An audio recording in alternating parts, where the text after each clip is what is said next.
welcome dito sa Reapers Goes To. As we celebrate the History Month ay magtutour tayo ngayon dito sa Intramuros at i-revisit natin ang mga iba't ibang lugar na napuntahan na natin. So, if you're excited to watch this video, don't forget to subscribe to my channel and follow my social media accounts. Tara! Last time, pagkatapos kong pumunta sa Manila Clock Tower ay tumungo ako sa Intramuros para bisitahin ang makasaysayang lugar. The Intramuros is comprised of the centuries-old historic district entirely surrounded by fortifications that was considered at that time by the Spanish Empire to be the entire city of Manila. The other towns and other suburbs located outside the walls are called the extramuros. And they were independent towns that were incorporated into the city of Manila during the 20th century.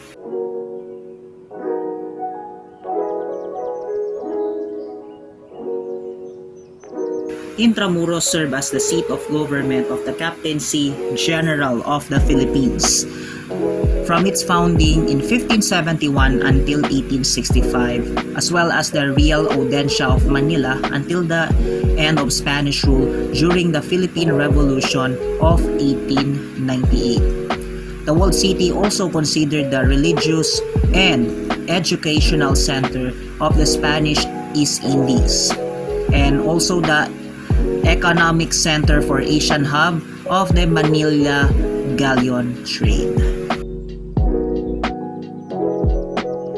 In World War II, during the Battle of Manila in 1945, Intramuros was severely damaged and the place was being entirely flattened. A lot of its schools and churches were completely destroyed. After the war, the reconstruction efforts began immediately, and most of the original landmarks are still lost today, and Intramuros is still in the process of the post-war reconstruction and revival of its cultural heritage. Sa Intramuros ay marami ring mga iba't ibang pamantasan at paaralan na matatagpuan. Kabilang dito ang Pamantasan Lungsod ng Maynila, ang Lyceum of the Philippines University, Mapua University, Colegio San Juan de Letran, Colegio de Santa Rosa at ang Manila High School. Dito tayo ngayon sa Lyceum University of the Philippines. At before ito naitayo, ang original na structure na nakatayo dito ay ang Hospital San Juan de Dios. Isa pala sa mga kauna-unahang hospital dito sa Pilipinas.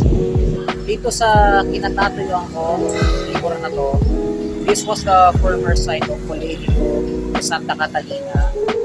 At isa to sa mga kilalang nunnery at saka mga school ng mga babae.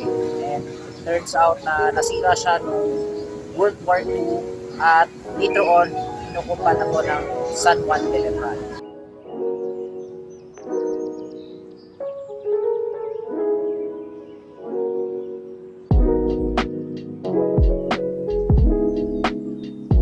Sa kinatatayuan ng Mapua University, matatagpuan ang dating site ng San Francisco Church.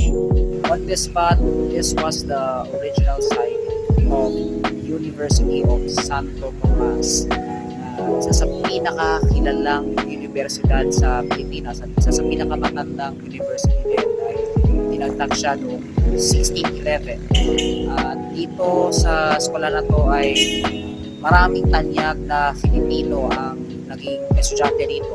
Kabilang dito si Jose Rizal, Jose Burgos, Sergio Esmeña at marami pang iba. At noong 1927, lumipat ang universidad sa Sampaloc, Maynila sa bandang Espanya. Isa pa sa dating eskwelahan na nakatayo sa Intramuros ang Colegio de Santa Isabel. na currently isa siyang bakanteng lote. Napadaan din ako sa isa sa pinaka-important na lugar sa Intramuros, ang Puerta del Parian. This place was named after the Parian de Arroceros, which means the Chinese Rice Dealers Market.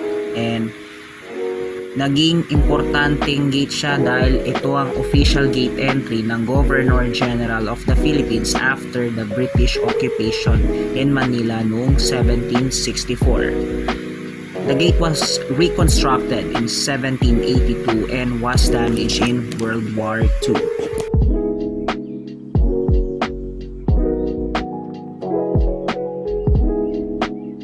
Ang Intramuros Restoration Committee ay nirestore ang gate noong 1979 hanggang 1982, and the north curtain walls, moat and espalade naman ay nirestore noong 1982 hanggang 1985.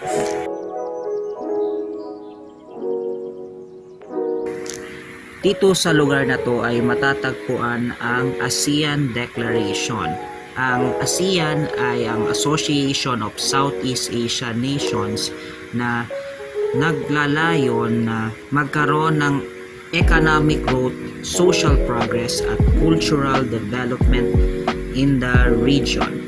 And it promotes as well the regional peace and stability through abiding aspect for justice and the rule of the law in the relationship among in the countries of Southeast Asian countries. Naka-showcase dito ang mga iba't ibang four founders ng ASEAN na itinatag sa Bangkok, Thailand noong 1967. At nakatayo dito ang rebulto ng mga nagtatag ng Southeast Asian nations.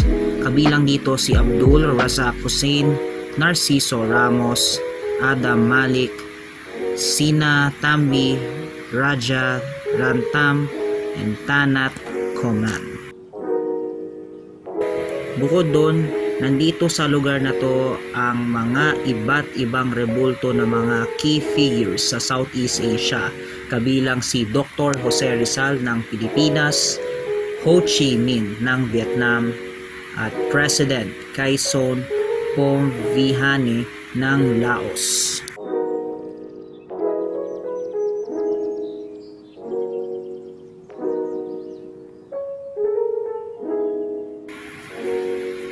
Isa rin sa kilalang lugar sa Intramuros ang aduana.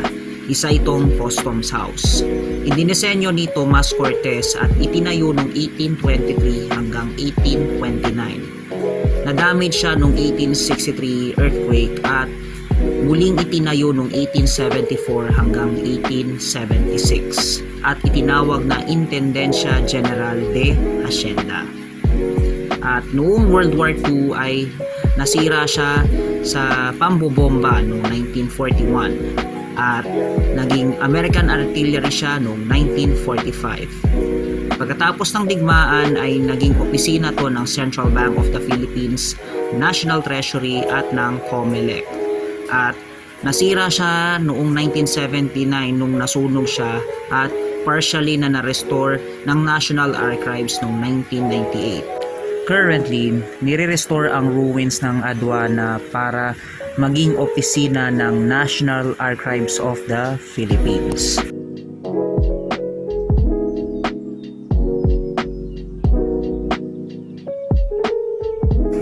Pagkatapos naman ay dumiretso ako sa Plaza Roma. Dito matatagpuan ang Manila Cathedral, Palacio del Gobernador at ang Ayuntamiento.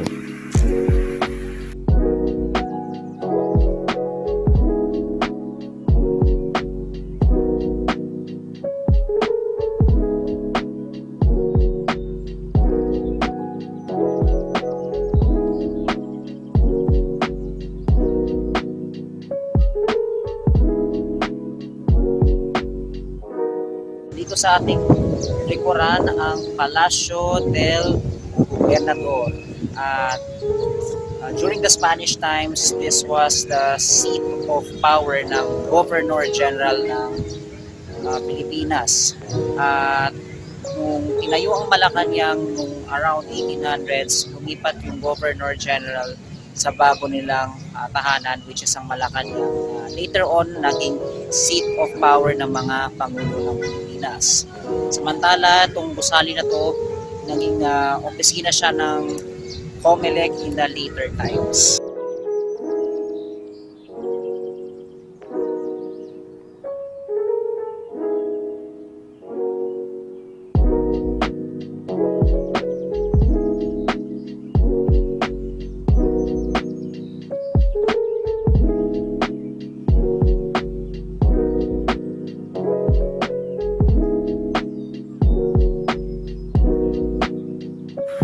Ang Manila Cathedral naman ay isang Catholic minor basilica at cathedral church ng Roman Catholic ng Archdiocese ng Maynila.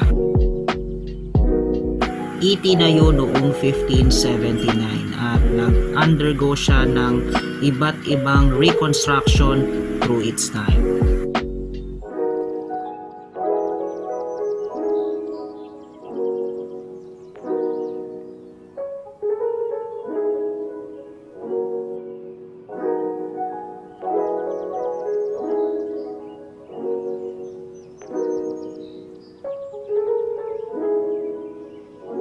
On this spot, dito naman matatagpuan ang former site ng Santo Domingo Church. This church was also been destroyed in World War II at after war ay nilipat nila ang kanilang simbahan sa Quezon City.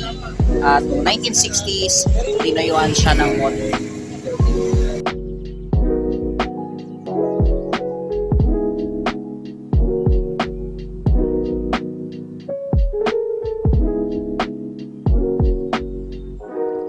We are here at San Agustin Church, and this is one of the UNESCO's World Heritage Site. Isa rin po sa mga pinakamatatandang churches sa Pilipinas at isa sa mga one of the Baroque churches na available dito sa bansa natin. So, wow, nakakamangha ang itsura niya. Masasabi mo, talagang kanon pa talaga siya ng Kastila based sa kanyang design. Sobrang nakakamangha talaga iwan sa atin ang legacy ng mga Spaniards.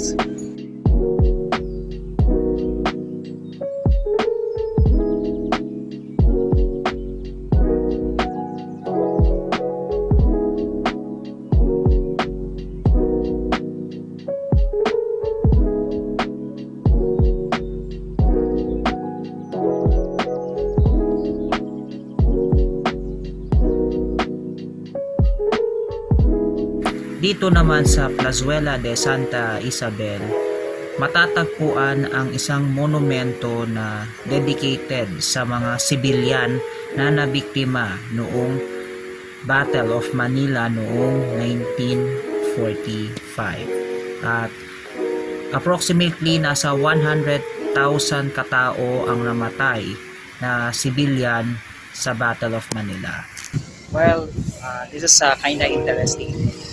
Nakakita ako ng marker na nakasulat dito na once daw na tumira dito si Dr. Jose Rizal sa lugar na ito. And it was a dormitory dahil kalapit lang naman yung University of Santo Tomas at dito siya nanirahan ng estudyante pa siya.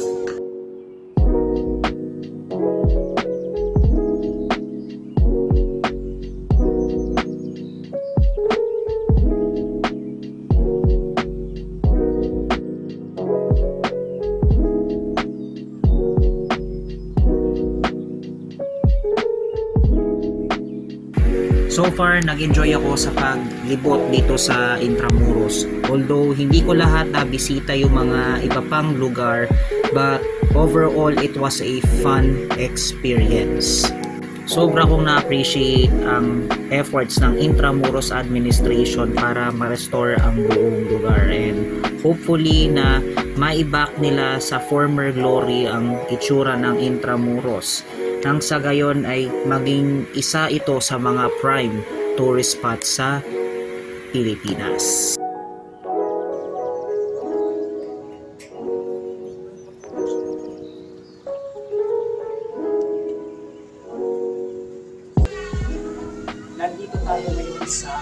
Indian mansion. Wow, napakaganda ng lugar na ito. Ito yung bahay ng ina ni Dr. Jose Rizal. At biruin mo, panahon pa siya ng Kastila, nandito pa rin siya nakatayo. At buti na lang nilaban ko ng gobyerno ng Binyan na talagang huwag tuluyang masira ang structure na ito. At talagang hindi nga kudos sa gobyerno ng Binyan para itayo muli ang bahay na to. Alright, so that was all for the video for today. And let me know in the comment sections anong masasabi dito sa Intramuros.